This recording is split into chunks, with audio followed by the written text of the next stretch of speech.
The storm had come in fierce and fast, sweeping across the countryside with the kind of force that made trees bend and creak as though they might snap in two. Daniel had been outside stacking the last of the firewood near the porch, his old flannel shirt soaked through, when he caught sight of headlights in the distance. They flickered against the curtain of rain, then swerved abruptly before a sleek black car skidded into the mud at the side of the road.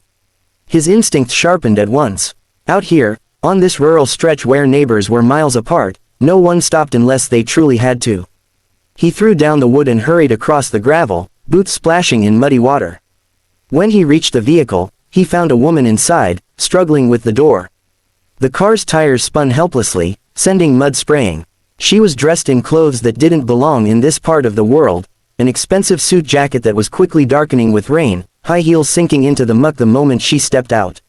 She looked around with a mixture of frustration and desperation, her face pale beneath strands of hair plastered against her cheeks. "Are you all right, ma'am?" Daniel called, raising his voice over the howling wind. She straightened, shivering, and tried to compose herself despite the miserable circumstances. "My car's stuck, and my phone, no service." Her words were clipped, carrying the practiced calm of someone used to control, but there was a tremor there too, one that betrayed how shaken she really was. Daniel stepped closer, his eyes kind. "These roads don't forgive in weather like this. My place is just ahead. You'll freeze out here if you wait." She hesitated. Normally, she would have brushed off an offer from a stranger, insisted on handling things herself, maybe called for roadside assistance. But in this storm, with water seeping into her clothes and the cold biting through her skin, she realized she didn't have the luxury of pride.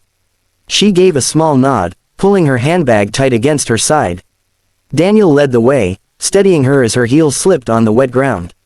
They moved quickly, his tall frame shielding her from some of the rain, until the warm yellow light of his farmhouse came into view.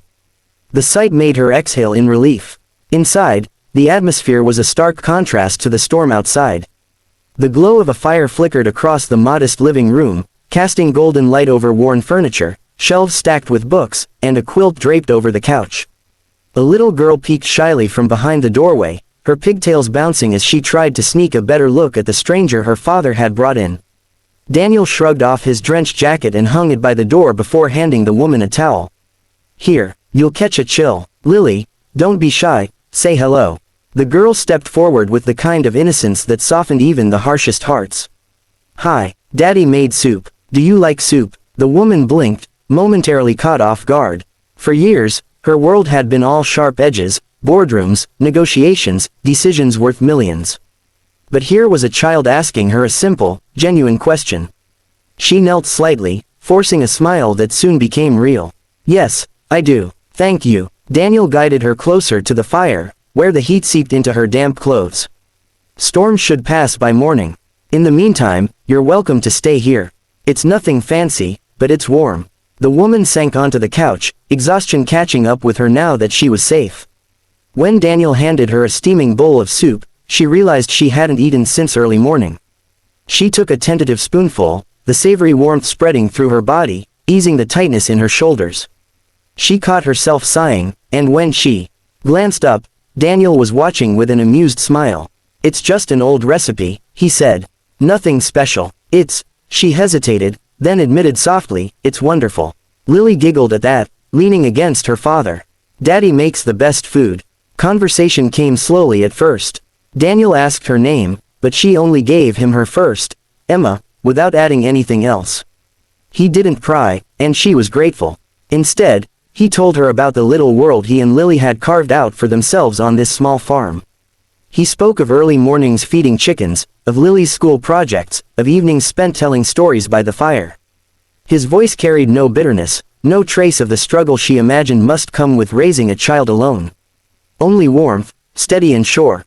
The storm pounded against the windows, thunder rumbling across the sky, but inside the farmhouse there was a strange sense of peace. Emma felt it seep into her bones, a quiet she hadn't known in years. She was used to constant motion, her life scheduled down to the minute, every day a battle for control. Yet here she sat, wrapped in a blanket that smelled faintly of cedar, listening to the laughter of a child and the easy conversation of a man who expected nothing from her. She found herself studying him when he wasn't looking, his hands rough from work, the way he crouched gently to Lily's level when she asked for something, the calm strength in his voice. There was no pretense, no calculation. It was disarming. When Lily grew sleepy and Daniel carried her off to bed, Emma was left alone by the fire. She stared into the flames, realizing her heartbeat had steadied in a way it hadn't for years. The storm still roared outside, but in this home, she was sheltered not just from the rain, but from the relentless noise of her own world. For the first time in longer than she cared to admit, Emma allowed herself to simply exist. No responsibilities, no deadlines, no towering skyscraper office waiting for her decisions. Just the crackle of the fire, the warmth of soup in her stomach, and the lingering echo of kindness from a man who had opened his door without hesitation. And though she would never have admitted it aloud, part of her didn't want the storm to end. The storm passed in the night, leaving the world washed clean by morning. When Emma stirred, it took her a moment to remember where she was. Sunlight streamed through the farmhouse curtains, spilling across the quilt draped over her. For a few blissful seconds, she lay still, cocooned in warmth, listening to the faint sounds drifting from the kitchen, the clink of dishes, the low hum of a man's voice, and the soft patter of small footsteps. It was unfamiliar, yet oddly comforting, like waking from a long dream into a place she hadn't known she was missing. She sat up slowly, brushing back her hair. Her handbag rested neatly by the couch, untouched. She realized with a strange jolt that she hadn't worried once through the night about appearances, deadlines, or the ceaseless tide of decisions that normally ruled her life. She had simply slept, something she hadn't truly done in weeks. Before she could rise, a bundle of energy came bounding into the room. "Good morning," Lily chirped, her pigtails slightly lopsided. She clutched a small stuffed rabbit in one hand and beamed up at Emma. "Daddy made pancakes. Do you want some?" Emma blinked at the enthusiasm, then laughed softly, the sound surprising even her. "I'd love some," she said, her voice gentler than she intended. The child took her hand without hesitation, leading her to the kitchen. There, Daniel stood at the stove, flipping pancakes with practiced ease, a mug of coffee steaming beside him. He turned at the sound of their footsteps, his expression warm. "Hope you slept all right," he said. "Not quite a hotel bed, but it does the job." Emma found herself smiling, a real smile, unpolished and unplanned. It was perfect, she admitted, sliding into a chair at the table. The kitchen was small but filled with sunlight, every surface carrying the marks of a home well lived in, drawings stuck to the refrigerator with magnets, a vase with a few wildflowers on the windowsill, mismatched plates stacked neatly on the counter. Emma looked around, feeling a pang of something she couldn't quite name. It was so ordinary, so simple, and yet it filled her with a longing that startled her. Daniel placed a plate of pancakes in front of her, golden and steaming. "You're in luck." Lily insisted on chocolate chips this morning. Emma took a bite, the sweetness melting across her tongue, and couldn't help but laugh again. "This is dangerous. I might not leave if you keep cooking like this."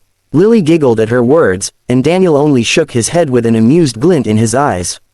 They ate together, the little girl filling the room with chatter about school, her favorite animals, and the story she wanted her daddy to read later.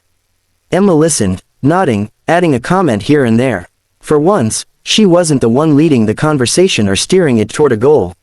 She was simply part of it, welcomed without expectation.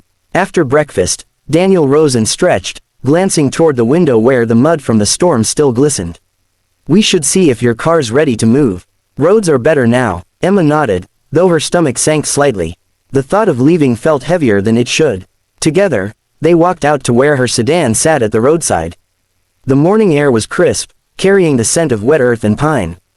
Birds had returned, their calls sharp against the quiet. Daniel inspected the car, rolling up his sleeves. With a steady push and a bit of maneuvering, the tires finally caught, the vehicle pulling free from the mud with a satisfying lurch.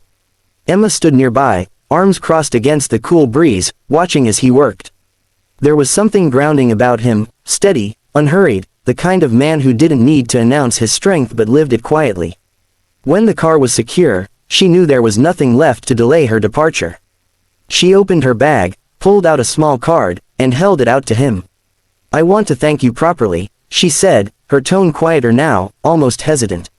"If you ever need anything, call me." Daniel took the card, his eyes flicking down to the bold print, "Emma Caldwell, CEO, Caldwell Enterprises." He raised his eyebrows, then looked at her, a smile tugging at his lips. "CEO, Huh. Guess I sheltered someone a lot more important than I realized. Her breath caught. Normally, this was the moment when people shifted, when their eyes changed, when they calculated what they could gain from her. But Daniel only slipped the card into his pocket, his expression unchanged. I didn't want you to know, she confessed, her voice soft, almost vulnerable. People treat me differently when they find out. He shrugged lightly. You're still the same woman who was stuck in the rain last night. Title doesn't change that. Something unsteady stirred in her chest. She wasn't used to being seen this way, stripped of her armor, her power, her carefully curated identity. Yet here he was, looking at her as though none of that mattered. Lily tugged at Emma's hand just then, her big eyes earnest. Will you come back and visit? Emma bent down, brushing a strand of hair from the girl's forehead. If your daddy doesn't mind, I'd love to. Daniel chuckled, scratching at the back of his neck. Well, I can't say no to my little girl. Emma's smile widened, unguarded and real. She slipped into her car, hesitating for a moment before starting the engine. Her gaze lingered on the farmhouse framed by the morning light, Daniel standing tall with Lily at his side. The sight struck her in a way she hadn't expected, leaving a warmth in her chest that no boardroom victory had ever given her.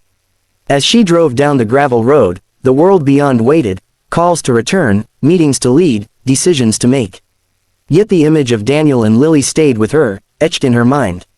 She realized that the storm had done more than trap her in the countryside. It had shown her a glimpse of something rare, an ordinary life filled with extraordinary warmth. And deep down, she knew this wasn't the end. Something had shifted, something that whispered she'd find her way back, not out of obligation, but out of a pull she could no longer ignore.